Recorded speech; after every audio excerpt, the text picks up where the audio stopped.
বিচার শেষ না হওয়া পর্যন্ত আওয়ামী লীগ এবং এর সব অঙ্গ সংগঠন, সহযোগী সংগঠন ও ভ্রাতৃপ্রতিম সংগঠনের যাবতীয় কার্যক্রম নিষিদ্ধ করে প্রজ্ঞাপন জারি করা হয়েছে। সোমবার এ সংক্রান্ত বিজ্ঞাপন জারি করে সরকার। স্বরাষ্ট্র উপদেষ্টা লেফটেন্যান্ট জেনারেল অবসরপ্রাপ্ত মোহাম্মদ জাহাঙ্গীর আলম চৌধুরী এ তথ্য জানিয়েছেন।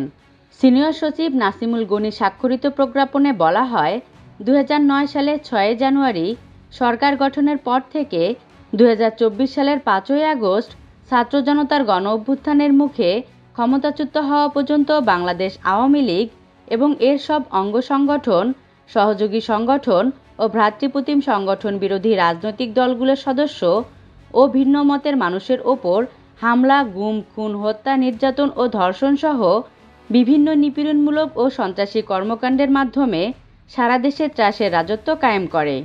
এতে আরও বলা হয়, বাংলাদেশ আওয়ামী লীগ এবং এর সব অঙ্গ সংগঠন, সহযোগী সংগঠন ও ভ্রাতৃপ্রতিম সংগঠনের বিরুদ্ধে গত 15 জুলাই থেকে 5ই আগস্ট 2024 পর্যন্ত ছাত্র জনতার আন্দোলন দমনে গুম, খুন, পুড়িয়ে মানুষ হত্যা, গণহত্যা, বেআইনি আটক, অমানবিক নির্যাতন, লুণ্ঠন, অগ্নিসংযোগ, সন্ত্রাসী কার্য ও মানবতা বিরোধী অপরাধের সুস্পষ্ট অভিযোগ রয়েছে এবং এসব অভিযোগ দেশি ও আন্তর্জাতিক প্রতিবেদনে প্রতিষ্ঠিত হয়েছে।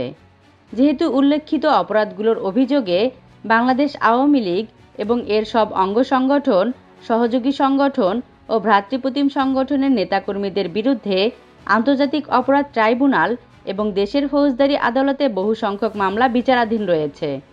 রাষ্ট্রপতির আদেশক্রমে এটি অবিলম্বে কার্যকর হবে বলেও প্রজ্ঞাপনে বলা হয়েছে। গত বছরের জুলাই-আগস্টের আন্দোলনে ক্ষমতাচ্যুত আওয়ামী লীগের রাজনীতি নিষিদ্ধ করার সিদ্ধান্ত নেয় সরকার। শনিবার রাতে অন্তর্বর্তী সরকারের উপদেষ্টা পরিষদের বৈঠক থেকে এ সিদ্ধান্ত আসে। বৈঠক শেষে সরকারের সিদ্ধান্তের কথা জানান উপদেষ্টা আসিফ নজরুল।